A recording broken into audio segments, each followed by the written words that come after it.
You may have heard my name mentioned if you've lived in Texas for any length of time. I am Sam Houston.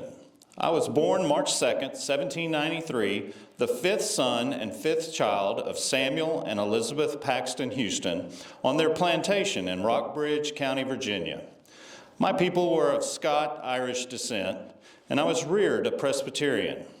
Sadly, my father died when I was just 13 years old, so in 1807, me, my mother, and my 5 brothers and 3 sisters packed up and moved to Blount County in eastern Tennessee. I spent much time throughout my life on different occasions with the Cherokee Indians. They even gave me a name, the Raven, which I was known by in various circles. I also spent time in Washington, D.C. as I had political ambitions. After an unfortunate occurrence in which I thrashed William Stanberry, who happened to be a U.S. representative from Ohio, with a hickory cane, I was arrested. Well, I was tried and received a fine and a reprimand. I then decided to leave Washington and set out for Mexican Texas. This was December 2nd, 1832, and I think we all know how that worked out. After the Battle of San Jacinto, I was a pretty well-known fellow in Texas.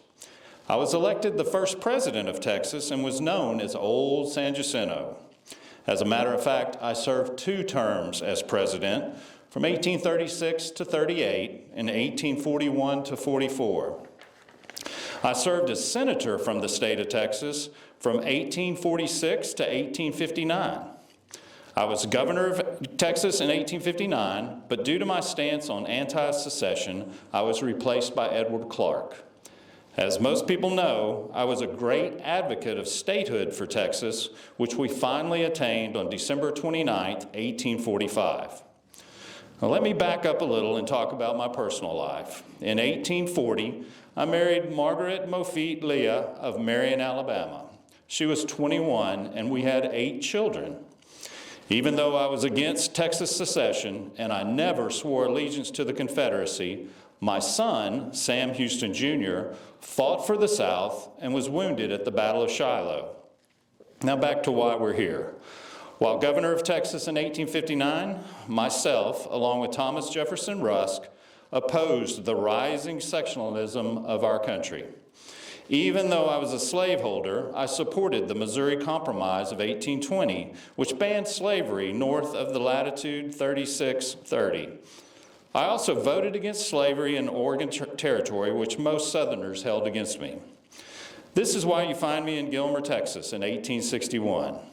I'm here to make a speech on the northeast corner of your courthouse square.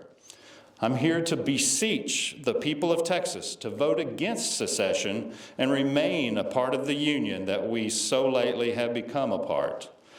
During my impassioned speech, someone in the crowd shouted out, "What did I think of Thomas Jefferson Green?" To which I answered, "He has all the characteristics of a dog, except fidelity." After this, I was stoned and not allowed to finish my speech. I was able to prevent Texas from seceding until February of 1861, when an election was held.